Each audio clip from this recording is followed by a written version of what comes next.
అండి. Welcome to my channel Anu's kitchen and vlogs అండి. ఈరోజు వీడియోలో బెల్లం పరమాన్నాన్ని ఎలా తయారు చేసుకోవాలో చూపించబోతున్నానండి. ఏ పండుగలకైనా కూడా ఈ పరమాన్నాన్ని ఎక్కువగా మొదటగా చేస్తూ ఉంటారు. అలాగే ఈ నవరాత్రుల్లో కూడా అమ్మవారికి నైవేద్యంగా కూడా పెడుతూ ఉంటారు. చాలా టేస్టీగా ఉంటుంది. మీరు కూడా ఒకసారి ట్రై చేయండి. అలాగే పాలు విరిగిపోకుండా ఎంతసేపు అయినా కూడా గట్టి పడకుండా కమ్మటి రుచితో ఎలా తయారు చేసుకోవాలో చూపిస్తున్నాను. ముందుగా ఒక కప్పు వరకు బియ్యాన్ని తీసుకొని ఇలా ఒక గిన్నెలోకి వేసుకుని ఒక 2-3 సార్లు శుభ్రంగా కడిగిన తర్వాత ఇప్పుడు ఇందులోనికి నీళ్లు పోసేసి టైం ఉంటే కనుక ఒక గంట లేదా ఒక హాఫ్ అన్ అవర్ పాటు అయినా కూడా నానపెట్టుకోండి. టైం లేకపోతే ఒక 10 నిమిషాల పాటు పక్కన పెట్టేసుకోండి. ఇప్పుడు స్టవ్ మీద ఇలా ఒక గిన్నె పెట్టుకొని 2 కప్పుల వరకు నీళ్లు, అదే కప్పుతో 4 కప్పుల వరకు చిక్కటి పాలని తీసుకోండి. ఇలా తీసుకుంటే గనుక మనకి పరమాన్నం చాలా పర్ఫెక్ట్‌గా వస్తుందండి. ఇలా తీసుకున్న తర్వాత ఈ పాలని పొంగొచ్చే వరకు మరిగించుకోవాలి. పాలు పొంగొచ్చేలోపు ఇప్పుడు ఇంకొక స్టవ్ మీద ఇంకొక గిన్నె పెట్టుకొని బియ్యం ఏ కప్పుతో తీసుకున్నామో అదే కప్పుతో 1.5 కప్పుల వరకు బెల్లాన్ని తీసుకోవాలి. అలాగే ఒక హాఫ్ కప్పు వరకు నీళ్లు కూడా పోసేసి ఈ బెల్లాన్ని చక్కగా కరిగించుకోవాలి. ఈ బెల్లం కరిగేలోపే మనం ముందుగా స్టవ్ మీద పెట్టాం కదా, ఈ పాలు కూడా పొంగు రావడం అయితే స్టార్ట్ అవుతాయండి. ఈ విధంగా పొంగొచ్చిన తర్వాత ఒకసారి కలుపుకున్న తర్వాత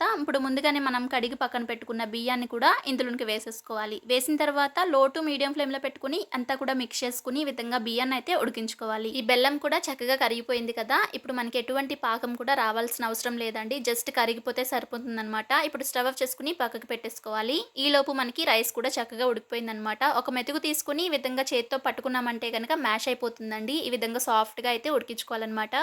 ఇలా ఉడికిపోయిన తర్వాత ఇలా ఒక లోతు గరిటెని తీసుకుని ఈ విధంగా మనం మ్యాష్ చేసుకుంటూ ఉంటే కనుక సాఫ్ట్గా అయిపోతుంది.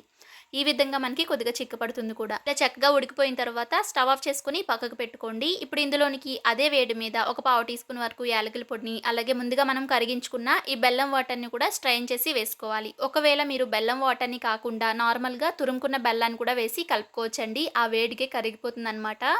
ఇలా కలిపేసుకున్న తర్వాత ఇప్పుడు స్టవ్ మీద ఒక చిన్న గిన్నె పెట్టేసి 2 టీ స్పూన్ల వరకు నెయ్యి వేసుకుని కరిగిన తర్వాత కొద్దిగా జీడిపప్పులను వేసుకుని ఇవి లైట్గా ఫ్రై అయిన తర్వాత కొద్దిగా కిస్మిస్లను కూడా వేసి ఫ్రై చేసుకోవాలి. జీడిపప్పు అలాగే కిస్మిస్లు కూడా ఈ విధంగా గోల్డెన్ కలర్లోకి వేగిపోయిన తర్వాత పరమాన్నంలోనికి వేసేసుకుని అంతా కలిపేసుకుంటే గనుక మనకి బెల్లం పరమాన్నం రెడీ అయిపోతుంది. అంతేనండి, అమ్మవారికి ఎంతో ఇష్టమైన క్షీరాన్నం రెడీ అయిపోయింది కదా. మీరు కూడా ఈ నవరాత్రుల్లో అమ్మవారికి ఎంతో ఇష్టమైన ఈ బెల్లం పరమాన్నాన్ని మీ చేతులతో స్వయంగా చేసి పెట్టండి. అమ్మవారి ఆశీస్సులు మీకు ఎప్పుడూ ఉండాలని మనస్ఫూర్తిగా కోరుకుంటున్నాను. మీరు కూడా చేశాక మీకు ఎలా కుదిరిందో కామెంట్ సెక్షన్లో నాతో షేర్ చేసుకోవడం మర్చిపోకండి. అలాగే నా వీడియో కనుక మీకు నచ్చినట్లయితే ప్లీజ్ లైక్ చేయండి. మీ ఫ్రెండ్స్కి ఫ్యామిలీ మెంబర్స్కి షేర్ చేయండి. ఇలాంటి మరెన్నో సింపుల్ క్విక్ టేస్టీ రెసిపీస్ కోసం మన ఛానల్ని సబ్స్క్రైబ్ చేసుకోండి.